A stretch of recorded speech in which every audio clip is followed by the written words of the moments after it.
Hello, everybody, and thank you for tuning in to our podcast. I'm Michael Lotfy from Schneider Electric, and I'm joined here today with Brandon Schroeder. Thank you, Brandon, for joining us today. It's really an honor and a pleasure to meet you.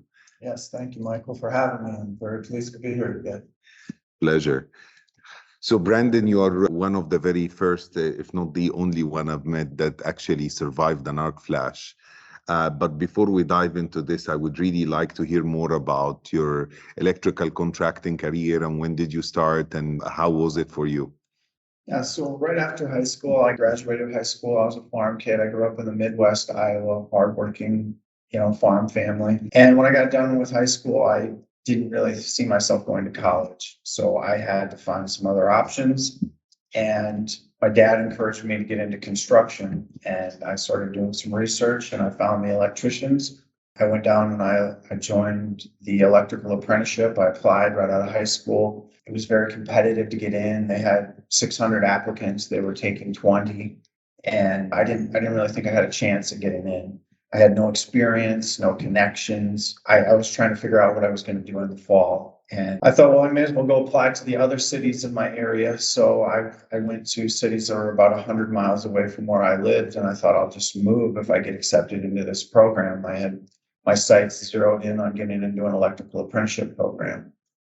And I got accepted. After the second interview, I got accepted and I started my career right out of high school. I didn't have a lot of experience. I was very green, as they say. When I started in my career, I was working with people that were 50 to 60 years old, and I was this 18-year-old kid out of high school. And I just tried to learn as much as I could from them. And that's how my career started. After that, finished my 5-year apprenticeship. And, the natural progression is you want to try to either, get on service truck where you're driving around fixing problems for customers. And that's what I did. I got on service truck for a few years, and then they had me started running smaller projects and then started gradually getting into larger projects. And by the time I was 26 years old, I was running crews and got to do things how I wanted to do them. And I really didn't think a lot about safety. It was all about productivity. I thought that I had enough experience and that I knew what I was doing, that accidents weren't going to happen to me. Yeah. So first, in green is a very good color. At least that's how we think about it in Schneider. But very good point on safety. So I think you and we've already discussed a bit of it yesterday, but it's good for our listeners to get your really view when you were in the apprenticeship. So I want to really see the journey of safety education, right? What you've been told and then what you really came to learn about safety. So when I first started, safety was pretty much, we had about a day or two of safety training in our apprenticeship. We had one block on it, which was electrical safety. And I thought electricians' main hazard was electrocution. I knew that if you got shocked, which I had gotten shocked before by 110 volt out or 120 volt outlet, you don't want to get shocked. It hurts. I remember early on in my apprenticeship, we were looking up some lights and someone turned a circuit breaker on and it was 277 volts. And I saw that hit the ceiling grid and I saw the arc mark that it made down the wall. And I decided right then I wasn't messing around with 277. I've never been shocked by it. I always shut it off. But I think it took that real world experience for me to see what it could do. I mean, no one was going to teach me or explain me these dangers. You had to experience them real world to see this type of, you just can't comprehend it, how much damage that it can do. And I remember thinking, shut things off and be very careful. And I was, for the most part. I remember when we first got gloves, when they made us first start wearing gloves, nobody wanted to wear them. They said there was no dexterity, you couldn't do our job, and people complained about them. Same thing with safety glasses. First they came out with lanyards and told us we had to have safety glasses around our neck. And then it was we had to wear safety glasses full time. And a lot of I was kind of a young kid at the time. I'm thinking, if you want me to wear these, fine. That's what I'll do. But a lot of the older guys were very resistant to change. And they didn't want to wear these gloves. They didn't want to wear the safety glasses because they had done it their whole career without. that type of PPE. So it was a hard change for them. And these were the people that were training me. And I just kind of got the attitude that I was pretty lax on safety. I was careful and I thought about what I needed to do, but I really didn't think bad things could happen to me. I think this resonates well with everything, right? So for me, as a guy that work in this industry for all my life, I mean, safety is the number one you think about from a manufacturing standpoint. Everything you design, you build, you try to build it around safety, and it's always important everywhere I go, and whether I'm visiting a site or an electrical contractor or visiting even a factory of ours, the first thing I look at is they are wearing the right PPE, or where is my safety glasses and so on. And it's interesting to hear from you, which resonates a lot with our human behavior in general. When they tell you this is good for you at the beginning, you be resistant to it, and then it takes time for us to adapt to it, or an unfortunate incident for us to really realize, you know what, if you were wearing this would have never happened. Um, I know that this takes you back to one of the turning points of your life, but can you talk to us more about the arc flash and what happened, and then the turning point that made you become one of the most or the most influential advocates for safety in our country? So what happened with the accident is there was a transformer, utility pad mount transformer outside, 750 kVA transformer. It was hooked up to a 480 volt temporary power, just a panel outside, panel board. And they utilized the 6 disconnect rule. So the 6 disconnect rule says if you can shut the panel off in 6 switches or less, you don't need a main breaker. So they didn't have a main breaker. This was hooked up right to the main bus, and I was relocating a temporary cord. I was with another gentleman that had about 10 years of experience. I had about 15. I really didn't think I was going to tell him anything he didn't know. He didn't think he was going to tell me anything I didn't know. We knew what we were doing was in there, was dangerous. I didn't have the proper PPE that day. I didn't have the arc flash suit. I knew that if I called the line company, we weren't going to be able to accomplish our task, because the only way I could shut this off was to call the power company and have them pull the fuses out of the high voltage transformer. So I knew that wasn't an option. And I also knew the culture in our company. A lot of the other guys would have done the same thing that I did that day. You know, when I look back at that accident and the decision I made, I feel very foolish that it went wrong for me, but I know that there was many other people in the company that would have made the same decision that I made that day. Maybe it wouldn't have went as bad for them. Maybe they wouldn't have made the mistake that I did. But I pushed that cord up through the bottom of the panel. And I remember looking at those wires and I thought to myself, you know, I should tape these, but it's about 95 degrees out. And if I tape these wires, I'm going to have this black sticky residue all over the wire, and I'm going to have to cut and restrip it. So I thought to myself, just be careful. And I tightly grip these wires in my hands so that they don't go anywhere. And I push that wire up until it comes up over my head. When it came up over my head, it hit me in the back. When it hit me in the back, I thought it was the other guy who was right behind me, tapping me on the shoulder, saying he had the wire. I let go of the wire. I brought my hand down, and he didn't have the wire.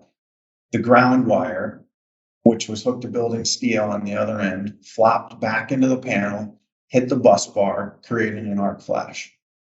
And on a normal installation, it would have just tripped the main breaker. I mean, it would have been bad, but this thing was still sparking when the utility company got there. And when, you know, one of the main things when you talk about calories per centimeter squared is clearing time. There was no clearing time. This thing was still sparking when the utility company got there. One of the high voltage fuses in the transformer blew, but the other two were still good.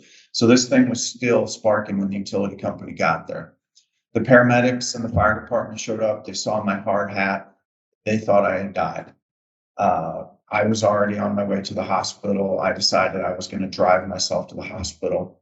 I didn't make it. I made it halfway out of the parking lot, and another guy that was with us came running out of the building. He said, "Let me drive." So I let him drive.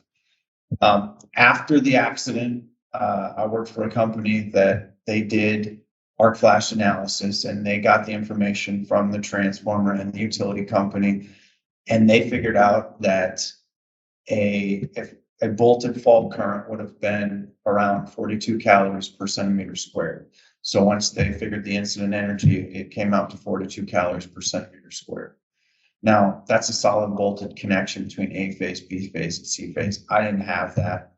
There's no way to know exactly how many calories per centimeter squared I got that day, but Hugh Hoagland, who's one of the top electrical safety experts in the country, he looked at my slides and my some of my stuff, and he estimates I would have gotten somewhere in around 25 to 30 calories. Which is still a big number, regardless. And it's not about it. It's the whole experience that you had to go through, unfortunately. How long it took you to recover? I think this is something that's important that we talk about so people know. So I got flown to the University of Iowa. I was taken by helicopter. I was in the burn unit for approximately 2.5 weeks. Then I went to a rehab facility because I couldn't do anything for myself. I was all bandaged up head to toe. Now, I only had 16% body burns, but my hand was very, very messed up. I could not make a fist for 18 months. They talked about amputating my hand for a while. And I remember being laying there in the hospital bed. I had a new family. I had a new house, new baby, new wife. And I'm thinking, what am I going to do if I can't go back to the only thing that I know how to do to support my family? I don't have any other skills.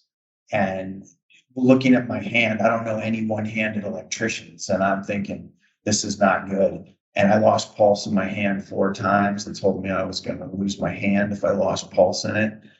I just remember them coming in every time thinking, please don't take my hand. Please don't take my hand. And luckily they fixed my hand. But then the rehab process was very, very long. When you think about everything that I had to have someone else button my shirt, button my pants. I mean, if you try to do anything, button your pants or tie your shoes one-handed when you've done it with 2 hands your whole entire life, mentally it was destroying me because I was a person that helped take care of other people. I'm not a person that has people take care of me. And my poor wife had to get me through that. And I don't honestly know how she did it. She's a very strong woman, but without her, there's no way I would have gotten through this. We had a brand new baby at the time, or my daughter was 2 months old the day that this happened.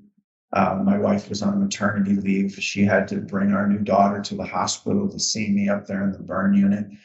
And I'll never forget my wife walking through there, looking at me for the first time. But it took 59 physical therapy appointments with my hand to get my hand working again. But I had to have multiple surgeries to take scar contractures out of my hands so that I could get that movement again. And at the beginning of this, no one told me this is going to take a year and your hand's going to be okay. Your face won't scar. And when I would look in the mirror and I'd see what I call the monster, I'd see this person that everyone would stare at. My face was destroyed. I remember going to a subway line and I couldn't hold my chips and my pop, and everyone's staring at there, looking at me like I'm a monster. And it was just very humiliating. I got to the point where I didn't want to leave the house because people would stare at me so much. I couldn't help myself, and I got very, very depressed. I thought there was only one answer out, and luckily I didn't take that route just because my new daughter and my responsibilities. I couldn't, but mentally I was a mess for a long time. And then I started reading about morphine and addiction and things like that happened to a lot of burn victims. And I looked at the doses I was on and I got pretty scared. I go to the doctor and he says, we're going to wean you off. And he cut my medication in half and I didn't notice anything. And eventually I stopped taking the medication. When that happened, I stopped sleeping. I didn't sleep for weeks. And then I developed severe anxiety. I started having what I found out was panic attacks. I thought they were heart attacks. And I had to get on a bunch more medication to fix that.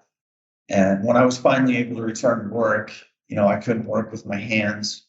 I went in just because I was destroying myself on the couch, sitting there thinking about all of these things. And am I going to get better? Am I going to be the person I was? Am I going to look like I used to look? And they brought me in, and I thought I was going to get fired. Companies like doing business with other safe companies. And I knew this. And I knew that we were going to, our customers did yearly safety audits. And if you don't have a good safety record, that's fine. I mean, they'll find another company who does. And I knew that our customers were going to do yearly safety audits. And when they did this, we were going to lose contracts. And I was thinking of all the people that this affected. I was friends with these people. I knew their families, the people that I worked with. We're going to lose contracts. If we lose contracts, there's going to be layoffs. And all of this was going through my mind of this one poor decision I made and all the consequences and everything that came with it. And it was just a lot. And I remember they called and asked me if I would go meet with the OSHA inspector to try to get our citation knocked down from serious to other than serious. And I was a mess, but I decided that was the only way I could make up for my poor decision.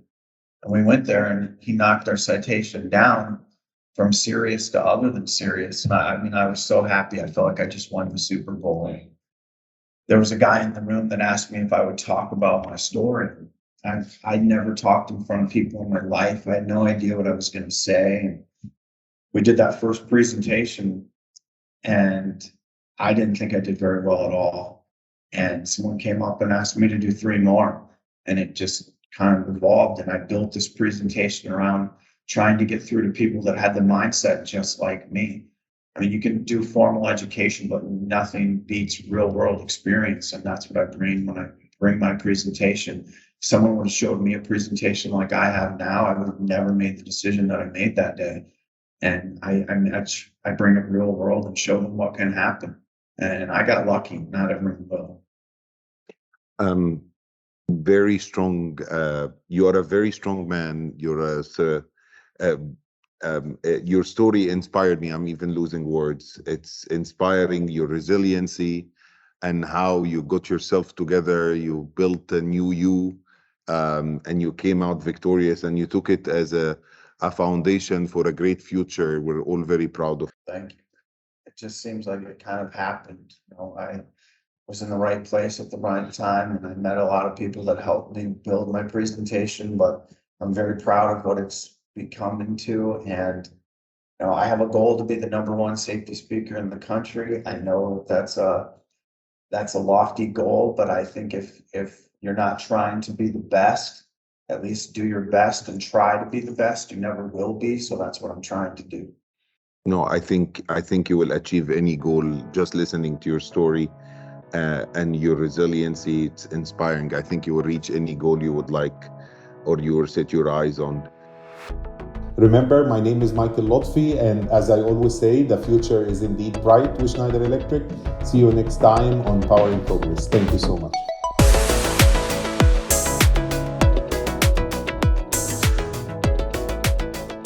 The content of this podcast is for informational purposes only, should not be undertaken as financial, economic, legal, business, tax, or investment advice. The information, statements, views, and opinions should not be construed as the provision of advice by Schneider Electric or as an offer to buy or sell any products or services or to make or consider any investment or course of action.